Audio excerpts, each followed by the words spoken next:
ate bo abakulira amasomero saako ne bannannyinigo mu ggombolola y'e Nansana bakubiriziddwa okulya kamanye ng'akoza n'owebbwa bwe babeera nga tebalina bisaanyizo bikwatagana n'amasomero gano kubeera nga gatambula. Bino nno bibakubiriziddwa Henry Sempijja ng'ono nno yakulira ebyenjigiriza mu ggombolola eno. Labeka tubirabe.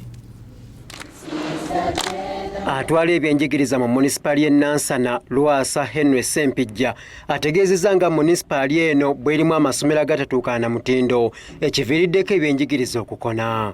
Ono ategeezezza nga nabo bwe batajja kussa mukono okutuusa nga ebyenjigiriza biteredde naddala mu munisipaali eno.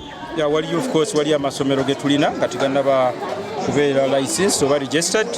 Naye ffe nga ab'e Nansana tetugamba nti bwe tugenda tubagamba tugenda baggala enkya kitugezaako okukola tubasensitizinga bamanye obukulu bw'okubeera nga amasomero ago gali ki license. Lwasa awadde abazadde n'abayizi amagezi okwettanira amasomo g'emikono naddala awaka singa enfuna eba tesobozesa muyizi kweyongerayo mu matendekero aga waggulu. Enkola weeri oba tulina amasomero agali mu skilling program.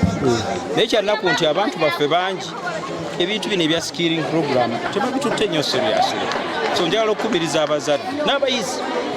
Omuyizi bw'owulira nga abeeka tebalina ssente teziriiyo naye ng'osobola okugenda n'ofuna skill eyo oba yakubajja oba yakubeekinga oba yakutunga ekuyambako. Babazadde baweereddwa amagezi obutamala galondera baana baabwe masomero ge basanze wabula babafunira ago agasobola okuzimba ebiseera byabwe eby'omu maaso. Ate ye ensonga y'okusomesa abayizi essomo ly'Oluswayiri mu masomero Batejjera Dinga yennyini essomero lya Njovu Junior School agamba nti tekyandibadde kibi naye essira lyetaagisa nnyo ku nnimi ennansi.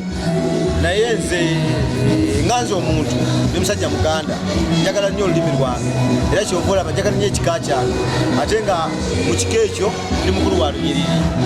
Oluswayiri si lulimi lubi lusobola okutambuza n'ogenda ki naye sooka oyige omuntu bw'ayigira mu lulimi lwe ate ayiga nnyo. Kiyingi Moses, Delta TV, Amasukulumu.